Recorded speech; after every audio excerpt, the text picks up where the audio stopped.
அருளால் அடியில் எடுத்த மாலன்பால் இருளாரந்த தம்முடம்பை இச்சித்து இருமிசும்பில் இத்துடன் கொண்டேகா இவர் இசைவு பார்த்திருந்தா சுத்தி சொல்லும் మారన్ సెంజోలు.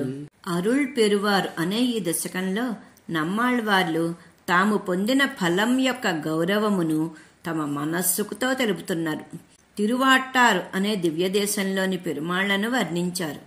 పరమాత్మకు మనమంతా పరతంత్రులమని, భాగవత ఆరాధనయే ఆ పరమాత్మ కృపకు మనల్ని పాత్రులను చేస్తుందని, తమ విషయంలో అభినివేశం కలిగి ఉన్న ఆ పరమాత్మ యొక్క ఆశ్రిత పారతంత్ర్యాన్ని వర్ణిస్తూ, సర్వేశ్వరుడు నా మనోరథ ప్రకారముగానే నన్ను స్వీకరింప సిద్ధమైనాడు అని ఆనందంతో పరవశించి కృపతో అందించిన ఈ శ్రీ సూక్తులను అనుసంధించి తరించమని మనవాళ మామూలుడు ఈ పాసురంలో వివరించారు. జై శ్రీమన్నారాయణ.